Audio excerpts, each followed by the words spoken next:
नमस्कार, मैं संगीता सिंह। आप देख रहे हैं CH24 सत्य की आवाज़ सत्य के साथ। पेवा में धरने पर बैठे किसानों ने आवारा पशुओं को लेकर एसडीएम को सौंपा ज्ञापन। देखे पेवा से हमारे संवाददाता तरसेम सिंह की खास रिपोर्ट। लिखित में और मैं एसडीएम साहब दोबारा जो हमने पंचायत में प्रस्ताव पास किया था,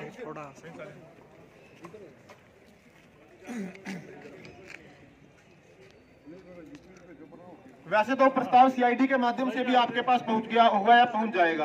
आपके और हमारे बीच में जो प्रॉपर चैनल है वो सीआईडी और सिक्योरिटी होती है। और हम फिर भी बता देना चाहते हैं कि सोमवार तक अगर इस समस्या का सकारात्मक समाधान हो करके नहीं होता तो सोमवार को सारे आवारा पशु ला करके यहाँ बांधे जाएंगे, ताकि समस्या का पता चले। हमारा काम मकसद सिर्फ इतना है कि जान हर किसी की उतनी ही कीमती है जितनी प्रशासनिक अधिकारियों की और जितनी रेड़ी फड़ी वाले की और छोटे किसान की भी। इतनी हमारी आपसे विनती है।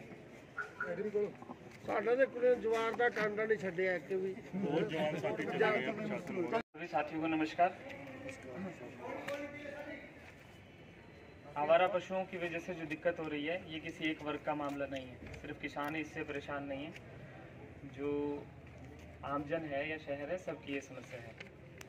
इसको लेके एक वानर सेवा संस्था है अभी शहर की, उसको तैयार किया है। वो लोग इसकी सेवा तो करना चाहते हैं, मेंटेन करना चाहते हैं चीज़ों को। और नए गाँव में हमने 6 एकड़ ज़मीन भी आइडेंटिफाई की जहाँ पर गौशाला बनाई जाए, लेकिन गाय कोई निर्जीव वस्तु नहीं है।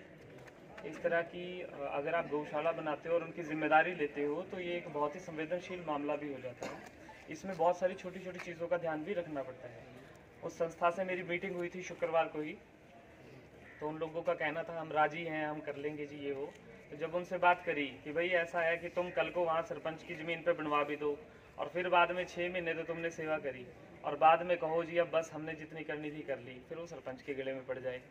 हर महीने अगर वहाँ पर 100-200 पशु रखते हैं तो कि 10 बंदे वहाँ पर, 15 बंदे वहाँ पर उनकी सेवा करने के लिए भी चाहिए, जो फुल टाइम जिनको तनख्वाह भी चाहिए।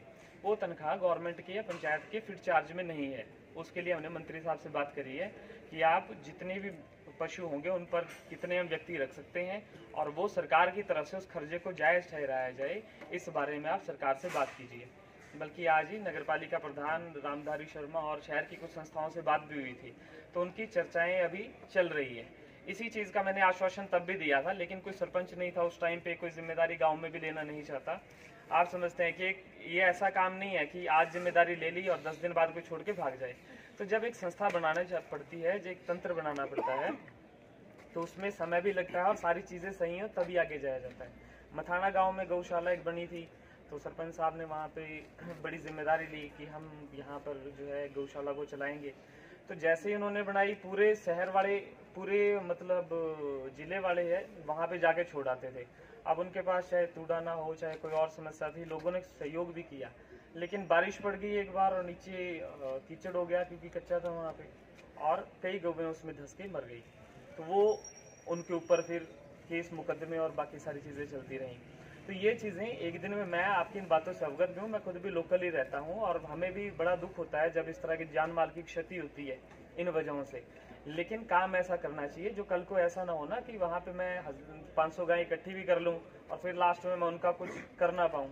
ठीक है, तो इस वजह से ये धीरे धीरे पेश चल रही है इसकी, लेकिन हम जल्दी इसमें कुछ ना कुछ रिजल्ट निकालेंगे, क्योंकि अब संस्थाएं जो हमारे पास आ रही हैं वो भी बड़ी आतुर हैं कि हम कुछ इस काम में करना चाहते हैं। लेकिन नहीं जी, सोमवार तक है वे जे किते नहीं जे गांव वाले आके इते छडावे 150 डंगर तो हमारे गांव टीकरी के अंदर इस टाइम जाकर देख लो यार। एक्सीडेंट मलकपुर हो यार परसों, हर रोज हो रहा है जी एक्सीडेंट। 50 गांव मलकपुर ने सोमवार तक का जी, सोमवार तक 3 गांव हुए हैं। तो क्या मुद्दा है? देखिए, आवारा पशुओं की जो समस्या है वो भयावह रूप पेवा में ले चुकी है। हर रोज पेवा के एक नागरिक को अपनी जान से हाथ धोना पड़ रहा है और जो आसपास सड़कों के खेत हैं वहाँ इतना भारी किसानों का आर्थिक नुकसान, फसलों को तबाह करके आवारा पशु कर रहे हैं कि वहाँ पर गेहूं नाम की कोई चीज ही नहीं होगी अगर इतने आवारा पशु रहेंगे। तो आज इलाके से किसान और पेवा के जो गणमान्य लोग हैं वो इकट्ठे यहाँ पर हुए हैं और प्रशासन से विनती करने के लिए कि समस्या का समाधान किया जाए, क्योंकि अब धुंध पड़नी शुरू हो गई है और इन दुर्घटनाओं में और ज्यादा इजाफा होगा। तो आप प्रशासन से क्या मांग करते हैं? प्रशासन से हमारी मांग है कि आज तो हम सांकेतिक रूप से यहाँ पर आए हैं। आपने देखा होगा एक गौ माता को सांकेतिक रूप से हमने यहाँ पर लाके बांधा है। अगले सोमवार तक प्रशासन इसका स्थायी इलाज करे, इनकी टैगिंग करके इनको इनकी सही जगह पे पहुंचाए ताकि दुर्घटनाएं ना हो। वरना सोमवार को हम ये गाय एसडीएम दफ्तर के अंदर बांट देंगे। एसडीएम साहब के सामने जो कुर्सी लगी है ना, उसके ऊपर इस नंदी को और गऊ को बैठाएंगे सोमवार को।